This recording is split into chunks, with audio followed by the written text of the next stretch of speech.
আসসালামু আলাইকুম, welcome back to my channel. আশা করি আল্লাহর রহমতে সবাই ভালো আছো। যখন নিজের পছন্দের খাবার খেতে ইচ্ছা করে নিজে কিচেনে চলে যাই। তো এখানে আমি আস্ত দুটো মুরগি নিয়েছি পিস করে, ভালোভাবে পরিষ্কার করে নিয়েছি। এখন প্রেশার কুকারে আমি দিয়ে দিব। এটা আমার স্টাইলের চিকেন কারি, আমার অনেক ভালো লাগে, আমি এভাবে রান্না করে খাই। প্রেশার কুকারে সবগুলো পিস দিয়ে দেওয়ার পরে বাটার দিব, ঘি দিতে পারো বা সামান্য পরিমাণে তেল। এর মধ্যে আমি সামান্য পরিমাণে আদা, রসুন, একটু লবঙ্গ, কালো গোলমরিচ, সাদা গোলমরিচ থাকলে সেটাও দিতে পারো, সেটাও অনেক ভালো হয়। 2 কাপের মতো পানি দিয়ে এখন এটাকে আমি সিদ্ধ করতে দেব। 4 থেকে 5টা শীষ উঠাইলেই হয়ে যাবে। যদি দেশি মুরগি হয় তো একটু শীষটা বেশি দিবা। এটাকে আমি সিদ্ধ করতে বসিয়ে দিলাম এবং এর যখন সেদ্ধ হয়ে যাবে তখন আমি মাংসগুলোকে আলাদা করে রেখে দিব, আর যেই চিকেন স্টকটা হবে সেটাকে আলাদাভাবে রেখে দেব। এটা পরে কাজে লাগবে। এটা সেদ্ধ হয়ে গেছে, এখন আমি এটাকে আলাদা করে নিচ্ছি। আর একটু ঠান্ডা করার জন্য রেখে দিব, না হলে মাখানো যাবে না। আর এটা হলো চিকেন স্টকটা, এটাকে এখন সাইডে রেখে দেব। আমি এখানে দই নিয়েছি 3 চামচের মতো, আর যা যা মশলা যতটুকু ইউজ করেছি আমি সব কিছু এখানে মেনশন করে দিয়েছি। আদা রসুন বাটা দিলাম, লাল মরিচের গুঁড়ো, ধনে গুঁড়ো, জিরে গুঁড়ো, চিকেন মশলা, গরম মশলা, স্বাদ মতো লবণ দিয়ে দিব। আর দুইটা আধা ভাঙা করে টমেটোকে আমি পিস পিস করে কেটে নিয়েছি এবং এর মধ্যে সয়া সস দিয়ে দিব। সয়া সস অল্প পরিমাণেই ব্যবহার করবা, 1 চামচ আমি দিয়েছি, কারণ খাবারে আরও লবণ ইউজ করা হবে তো বেশি হয়ে যাবে। ম্যারিনেট করে রেখে দিব 15 মিনিটের মতো ভালোভাবে মাখিয়ে। আর এখানে স্যাফরন নিয়েছি আর গুঁড়ো দুধ, হালকা গরম পানি দিয়ে এটাকে ভিজিয়ে কিছুক্ষণ রেখে দিব। এখন আমি অন্য একটা রেসিপিতে যাব। তো এখানে প্রথমে আমি তেল, যত গোটা মশলা আছে, গরম মশলা আছে, সেই মশলাগুলো আমি দিয়ে কিছুক্ষণ নাড়াচাড়া করার পরে পেঁয়াজ দিয়ে দেব।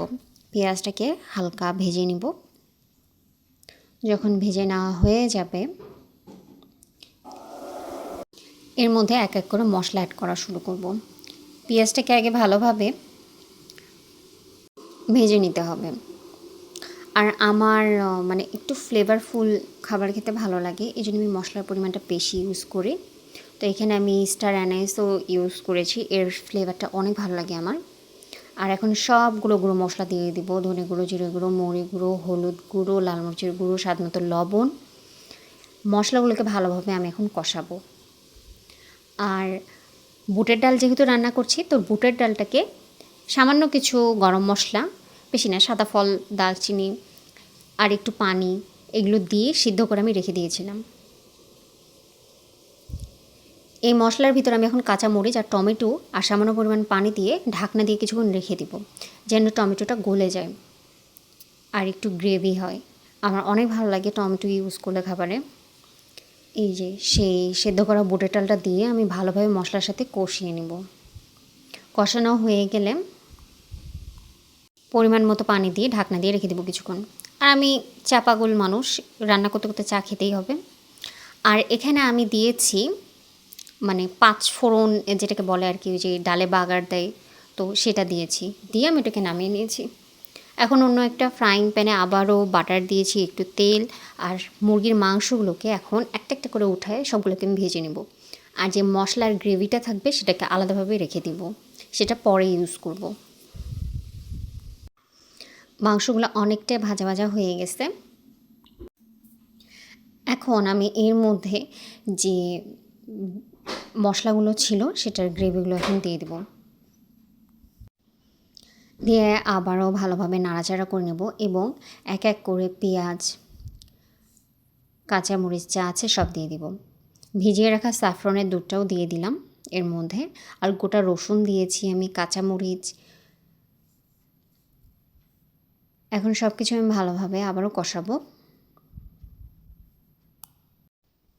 আমি এইভাবেই কিছুক্ষণ ঢাকনা দিয়ে এটাকে রান্না করতে রেখে দিব।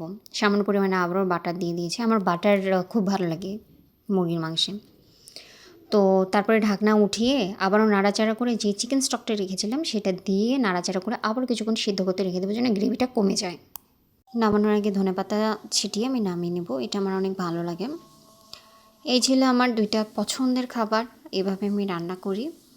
আর এই দুপুরের খাবারটা আমি খাচ্ছিলাম আমার পছন্দের শো দেখতে দেখতে। হন্টেড ইনভেস্টিগেশন, একজন কন্টেন্ট ক্রিয়েটরের আমার অনেক পছন্দ, আমি সবসময় দেখি, বেলাল রাইডার্স। তো তোমরা ভালো থাকো, সুস্থ থাকো, আল্লাহ হাফেজ।